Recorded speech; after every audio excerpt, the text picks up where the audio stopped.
Bravo. Monsieur Molac. Merci, Monsieur le Président. Donc, Monsieur le Ministre, je souhaite vous interroger sur la situation inappropriée de la prise en charge des enseignants vacataires au sein des lycées agricoles sous contrat. De très nombreuses défaillances ont été constatées concernant des retards, erreurs ou oublis liés au salaire. Certains agents ne sont toujours pas payés au bout de 6 mois. Les mêmes problématiques existent à propos de la signature des contrats de travail qui intervient parfois plusieurs semaines après la prise de poste.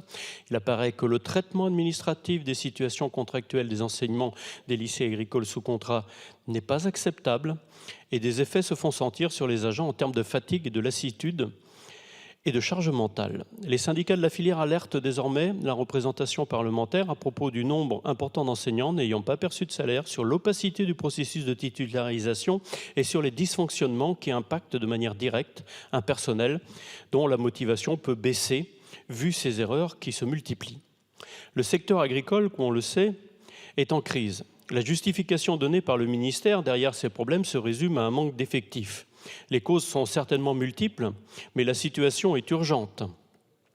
Des enseignants motivés sont découragés. Il est essentiel de décrypter l'administration, de fluidifier et simplifier les démarches et le système pour rattraper ces erreurs au plus vite.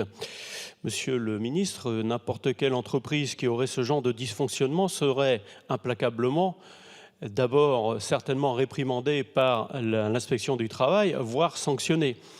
Or, ces manquements durent. Pouvez-vous nous en dire un mot? Merci, monsieur le député. Monsieur le ministre. Oui, merci, Monsieur le Président, Mesdames et Messieurs les députés. Monsieur le député Molac, vous avez raison, il y a un certain nombre de dysfonctionnements. La gestion des ressources humaines n'étant pas exemple d'un certain nombre de difficultés. Il y a parfois des erreurs, il y a parfois des situations qui sont complexes avec des personnels qui viennent d'autres administrations ou d'autres endroits. Et la résolution de ces problèmes peut nécessiter du temps, exiger l'intervention de plusieurs acteurs et donner lieu à des allers-retours avec les agents eux-mêmes et les gestionnaires en ressources humaines de proximité. D'autres facteurs extérieurs peuvent allonger la durée de traitement, comme ceux liés à la délivrance de documents venant d'autres administrations, car chaque situation est unique. Chacun de ces acteurs doit être conscient des règles juridiques et comptables, et c'est bien là parfois les difficultés.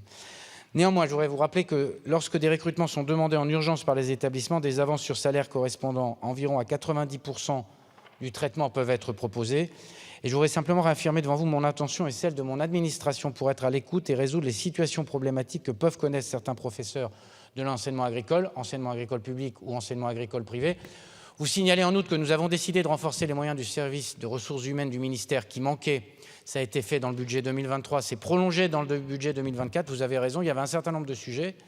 Enfin, je ne sais pas si vous avez raison, je ne sais pas si c'est ce que vous vouliez dire, mais il y a un certain nombre de sujets qui relevaient d'un manque de personnel en centrale et qui faisaient que parfois les délais étaient trop longs.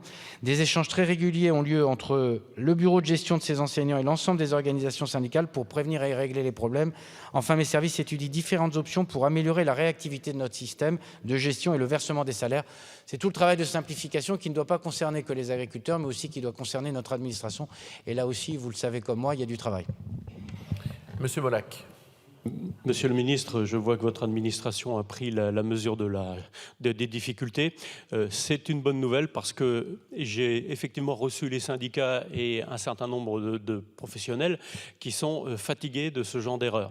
Donc j'espère que tout cela se réglera le plus rapidement possible. Je vous remercie. Merci, monsieur le député. Monsieur Didier Padet, à qui nous souhaitons la bienvenue.